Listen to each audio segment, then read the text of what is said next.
Hello and welcome to the Gaggle, where we challenge and, if necessary, destroy media narratives. I'm George Szamuely. With me today, of course, is co-founder of the Gaggle, Peter Lavelle.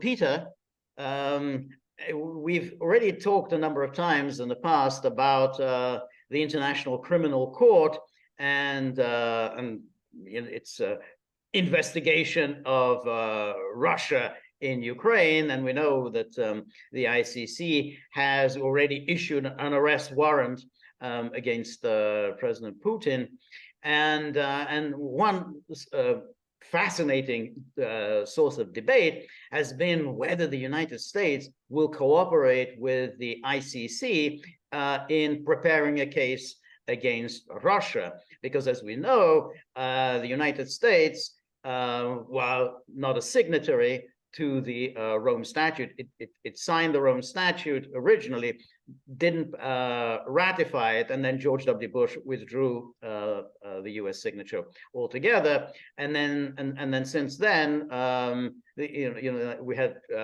Donald Trump, who got absolutely outraged over the ICC's threat to investigate possible U.S. war crimes in Afghanistan, and he hit the ICC with sanctions, denied visas to ICC personnel such as the chief prosecutor. But anyway, there's been this ongoing debate apparently within the Biden administration as to whether they should or should not cooperate with the ICC. And to no one's surprise, finally, they've decided that they will cooperate and they will provide evidence to the ICC. And this is a matter of great rejoicing among the sort of the liberals and the Human Rights Brigade. And I just want to show you as an example of this rejoicing, the New York Times that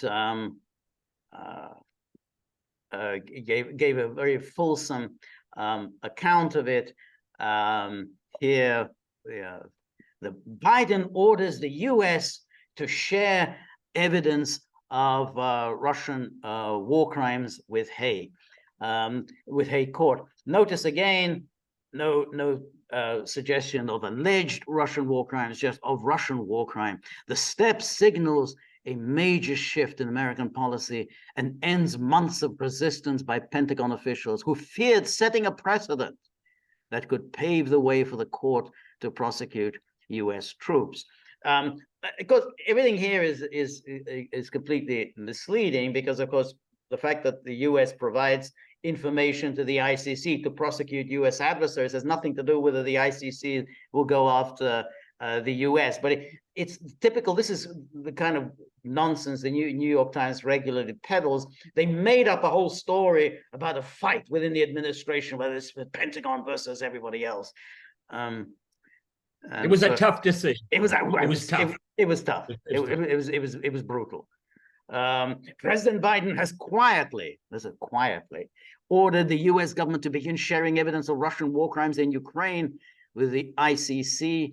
And then the decision made by Mr. Biden in recent days overrides months of resistance by the Pentagon, which had argued that it could pave the way for the court to prosecute American troops. Again, the court cannot prosecute American troops unless they are alleged to have committed crimes in a country that is a party to the ICC. I mean, if it is, which is what happened in the case of Afghanistan, Afghanistan is a party to the ICC, and so they said, okay, well, we have to investigate. They're not going to do much about it, but we have to investigate. But that has nothing to do with whether you provide information to the ICC. But again, they just want to create this drama. It was unclear why Mr. Biden let this impasse linger or what finally led him to resolve it. But he has been under mounting bipartisan pressure to act. Last week, for example, a Senate committee approved a government funding bill that had a provision stating that the president shall provide information to the court to assist with its investigation into war crimes in Ukraine. Now, this legislation, incidentally, was very interesting because within it, there was also a stipulation that any money that's allocated to the Palestinian Authority will be withdrawn should the Palestinian Authority persuade the ICC, make any attempt to the ICC to prosecute any Israeli national. So here it is. None of the funds appropriated under the heading Economic Support Fund in this act may be made available for assistance for the Palestinian Authority if, after the date of the enactment of this act, the Palestinians obtain the same standing as member states or full membership as a state of the United Nations, or Palestinians initiate an ICC judicially authorized investigation or actively support such investigation that subjects Israeli nationals to an investigation for alleged crimes against Palestinians. So you go to the ICC to complain about Israelis, you get all your funds cut off. You don't get a penny. But we need the ICC to investigate the Russians. And then this is the provisions they say about the president shall provide information to the International Criminal Court to assist with investigations and prosecutions of foreign nationals related to the situation in Ukraine. And then here we go back to the Times article, and then the usual blah blah. And then after the war began, American officials applauded the court's chief prosecutor, Karim Khan, for his investigation into possible war crimes in Ukraine. In December, Congress eased restrictions that barred it from providing aid to the court for its investigation into Russian atrocities. And the Biden administration expressed support for the court when it issued arrest warrants in March for top Russian officials. So all this is reported in this characteristic breathless style, and you say, yeah, that's it. I mean, that's what the Americans do. I mean, they're very happy when the ICC goes after people that the United States once gone after. They bring against the Russians. Of course, they applaud it, but they say, "Oh, this was a big step." They were applauding the ICC. Whoa, they've never done that before, even though they did do that. Yeah, go ahead. No, I'm just reflecting upon what you had to say. It's really interesting is that the focus here is empowering the ICC, though the United States is not a member of it or recognize it. Russia doesn't, and there's a cutaway for Ukraine. But they took the time just to take the boot to the Palestinians. Just if there's any opportunity, I mean, any daylight, just I'll make sure you get that in there. Maybe it's okay if it's a footnote, but you got to put that in there. It's just amazing how fanatical these people are. I know, yeah, exactly. They took the time to take a swipe at them. Yeah, yeah. And then behind the scenes, however, there was a fierce internal debate over whether to share intelligence, shedding light on the actions of Russian officials. While the Justice and State Departments supported doing so, the Pentagon resisted such a step. So there's this fierce internal debate. The dispute led to the National Security Council to convene a cabinet-level principals committee meeting on February the 3rd in an attempt to resolve the matter. And then goes on. And then we have Richard Durbin and Lindsey Graham have repeatedly sought to call attention to the impasse and shame the Pentagon for standing in the way. You don't stand in the way. In a joint statement, they praised the shift as they recounted documented Russian war crimes. Ensuring the United States is doing all it can to hold the perpetrators of atrocities in Ukraine accountable is essential to help our Ukrainian friends and to send a clear message to Putin.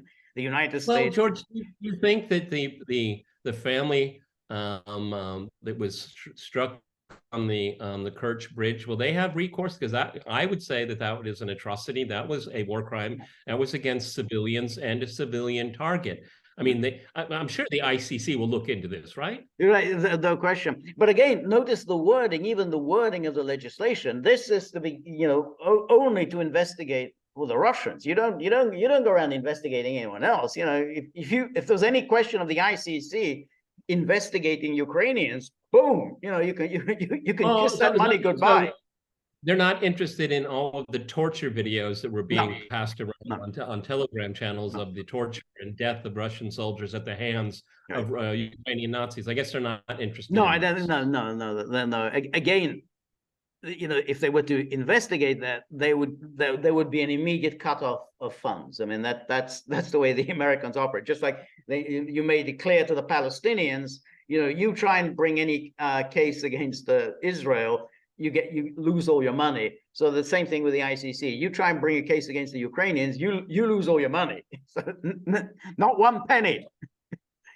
And then Pentagon leaders maintain the position taken by previous administration that the court should not exercise jurisdiction over citizens from a country that is not a party to the treaty that created it, like the United States or Russia. Again, this is not at all true. I mean, they've never taken that position, because essentially, their view is you can use ICC can be applied against everyone else except the United States and its allies. They don't have a problem with anything else. And it says some legal specialists like John Bellinger, a former top lawyer at the NSC and the State Department during the George W. Bush administration, have maintained. Administration, wonderful. Well, yeah. Keep going. That's right. Have maintained that the United States can help the court with its investigation into Russian actions, while arguing they should not investigate American forces because the United States has military and criminal justice systems that investigate allegations of wrongdoing by its own personnel, except that they never investigate wrongdoing by its own personnel. It's like it never happens. So, we can investigate everyone, but we investigate ourselves. Okay? That's right, exactly. That's right. We never did find the people, the guys who shot up those Reuters reporters. The one that was in that WikiLeaks video. Shouldn't have been that difficult to find those guys who did it, but just never happened. And then this is the political story anyway. So it's again, this is the typical of these BS articles. This is a classic exercise of BS. You make up a whole. They're so breathtaking. Exactly. You've made up the story, the typical Washington story. This agency is fighting that agency. The president, he's torn which way to go. Major issues of principle at stake, and then finally the good guys have prevailed. The humanitarians, the Human Rights Brigade has prevailed. Thank God. We're going to be sharing our evidence with the ICC. Of course, there is no evidence. I mean, all this evidence that they have, it's all kind of made up. But the New York Times will go, that's just devastating evidence that's available. Well, no, my reading of this is very straightforward. The people that won the debate were the ones we can use this as a cudgel for more public relations. That's the only purpose of this. Exactly. Justice, well, we'll let God figure that one out. But no, this is a cudgel, and that's what. And the people that want to use it as a cudgel won. That's right. Exactly.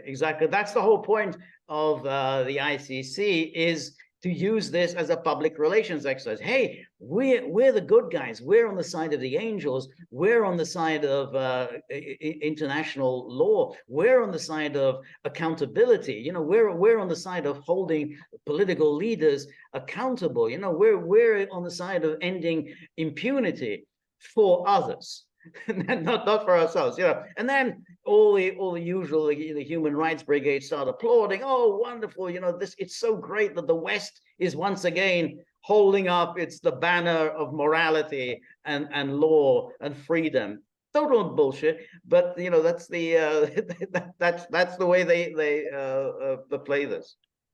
Well, it's interesting how I like your characterization of how this is breathtaking. It was tough, burning the midnight oil and all that. They love to create these artificial binaries.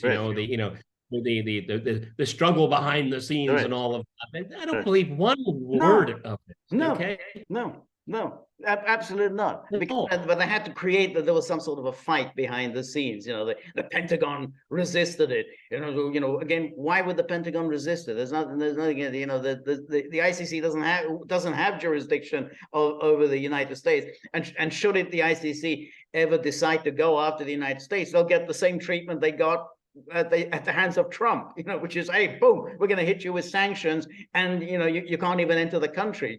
Forget about getting any visas to enter the U.S. That's the treatment. So, I mean, they're members of Congress that would go bomb The Hague if they're going to go after exactly. America. And they that's on the books. Again, there's no mention in the Times article. That's on the books. That the Hague Rescue Act. The moment you arrest an American, the United States is entitled to invade Holland and liberate any imprisoned American. I mean, yeah, that's so. Given that law is on the books, why would the Pentagon, start? Oh, we can't share evidence. This is terrible. This creates a dangerous precedent. Precedent for what? I mean, no. But that's the thing. I mean, this is typical New York Times. Just make up a whole story out of cloth. Oh, there's the Pentagon officials. They have no problem being implicated in some kind of dire debate. Just don't audit us, okay? Just don't audit us. Okay, yeah. You can say whatever, make up, a general that said this and that. It's all right, but don't audit us, okay? No audit. That's right. The audit. I mean, but again, it's very interesting. I mean, speaking of audits, they have this legislation. They say, well, there's 5 million for you, 5 million for you. You misuse a single penny of that, boy, you lose all your money. But what happened to that, 50, 100 billion that you've given to Ukraine? No, we can't, but it's all being put to good use. Don't worry about anything, but we don't know, but we know, but all we know is that it's all being put to good use.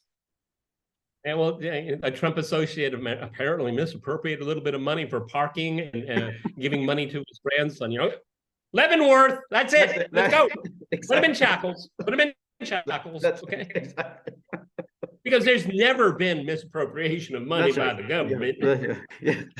That's right. Bro, you use some of that money for your grandson's tutorials, prepping for the SATs. Bro, that's it. Throw the guy in prison. I mean, that's the most outrageous thing ever. That guy he's lucky. He should be thankful that they don't have the death penalty in New York, okay? Exactly. Because he'd be a prime candidate. All righty, everybody. I'm really glad George is following this, because George is a really expert on the ICC, and it's really important that we keep track of this, because it is a propaganda tool in a war that has been generated by elites. There's no popular support for it whatsoever. But this is because they need this kind of soft power pizzazz, to keep everybody interested. It's like George said, this is like Nuremberg. Okay, I mean, this is how important it is. Okay, they have to generate this buzz out of nothing to keep people interested. That's it. Exactly. And we're the good guys. We're on the side of good. Yeah. All right, everybody. This is Friday, okay? George knows that. I know it. Viewers know it, okay? The next live stream is Tuesday. There's nothing I can do. It's going to be a long, painful wait. The summer's over. Yeah, exactly. So it's going to be a long time. Buddy will probably be sleeping, because what else can he do? He's too despondent. But if you survive through to Tuesday, 3 p.m. Eastern time, then you can have a good time. We can have a nice conversation, come with comments, criticisms, and suggestions. On the way out the door for a cool one, remember that little tip jar. Remember little Buddy. He's got his eye on this whole tip jar gate, and he just won't let go. He keeps probing us with these questions, which we don't know the answers to. So we're very grateful for all of your help and friendship and support. The more you're able to donate, the more of these videos we can make, the more we can improve the technology. And above all, we can try and, get Buddy to, ease up on these tough questions that we don't know the answers to. So remember, if you like the gaggle, please like, share, and subscribe. See you soon. Bye.